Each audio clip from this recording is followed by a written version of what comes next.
Okay, so with the backcountry tracks, you're gonna get two hardware kits like this. So a couple of those pieces each.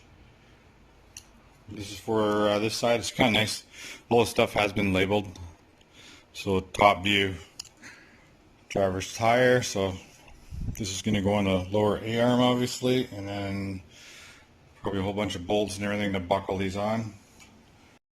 So one other thing, just wanted to mention too, is rather than going back and forth from your phone, trying to use the machine and bring your phone in and out and all that too, I just brought a laptop out. It's just a little bit easier here to navigate around and see all the instructions, etc. Right? So see all the parts there, and then you get down here and it starts telling you which pieces to mount where.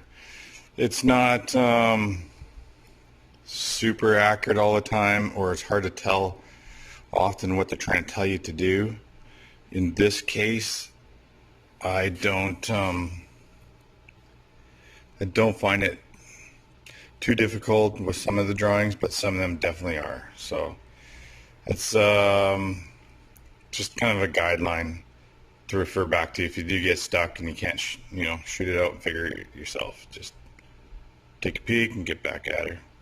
So before I get too much further ahead, I'm just going to show you guys where we're at here. I pretty much divided the parts up into the two sides. It's pretty easy to do that. Now, at this point where we're at here is these big bottom brackets go in. It's all really straightforward and easy. You got a bracket down here. There's another bracket here. And then there's these two clamps on each side that just nut and bolt. It's super easy to figure out which nut and bolts are for what, because it could only kind of go one way. There's only 6 for each side kind of thing, so it's not too crazy. So yeah, this just slaps up. I did it by myself, super easy. If you got a hand though, obviously it'd be easier. So yeah, nut these up, 6 of them. And the only thing I missed on this one, I figured out after, made more sense, is see this on here, that anti-rotation bar there. What happens is that bolt there has to come out.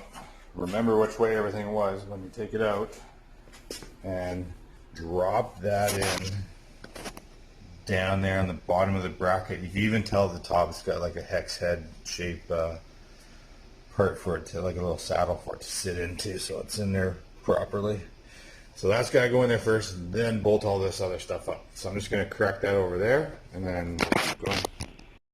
All right, so things are going pretty good here. So what I found, just tiny little things, right? So line the lug pattern up so that the lug's to the top. Otherwise, if it's rotated a bit left or right, you kind of can't get behind the cross beams there, behind these guys, right? Otherwise, a bit tough, and you kind of want to get these tracks cinched on pretty quick while everything's hanging up in the air like that. But yeah, that way you can get to all 4 of them, right? So put that on. We're going to put the anti-rotations on now on the fronts, and that pretty close to wraps up most of the fronts, and we're getting there. Okay, so we're on the anti-rotation setup here. So it looks easy and stuff. There's a bunch of parts. So I just wanted to go through the parts back and forth with this one that's not done yet versus this one here that's been done. So to start with, first thing you want to do, because there's a nut here on both sides, which is a 15/16. Worked for me, was nice and tight, so I didn't mess anything up. But so I loosen those off, and the first thing I want to do is that bolt that hangs down right there is where you're going to put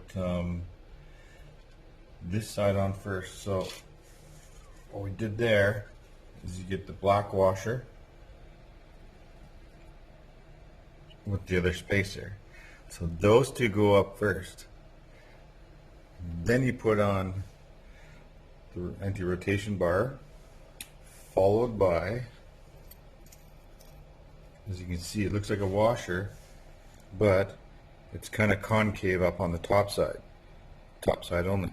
So the top side actually goes up, and then you put on your last nut.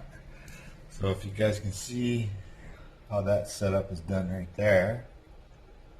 So I cinched that up. Now that these two nuts here were loose, I was able to now rotate this side. You want to make sure that this part here is pointing to the inside to carry on over to here. You don't want this pointing on towards the outside. So you just had to slip this bolt in once I had this set up. Just had to give it a little tiny tweak, and then we tightened it up with the 19 there and an 18 on this side. So this is also specific too, because it kind of comes with the well, with this only. So what you do, you get these two here.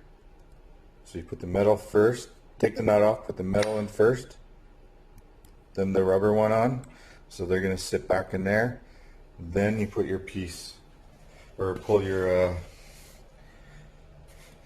anti-rotation bar over, slide it over, and then you're using nothing but this nut here after.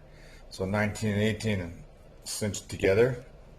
Make sure also that this has a welded extra flange on here. That's the side that would face the nut. So you can see it over here. See how that's welded on that side. Just sticks out further. You see it, that will face the inside along with this. So we're going to put on this side next, and then the front track should be pretty close to being done. These guys here, you use the nut and bolts already sitting in here for the one side. This other side here is pretty straightforward. It's the same typical 15 mil sock or nut and bolt, except there is a bushing inside there that sits inside that you can see pretty easy. Okay, going back to that. So that's why the bushing's in here, this side. This side's pretty much fixed. You just let it sit in a relaxed state. Pinch that, and the bushing's there, just so you got room to turn and whatnot, back and forth, right? So it can move around. And yeah, that's it. Okay, so that about wraps up the front.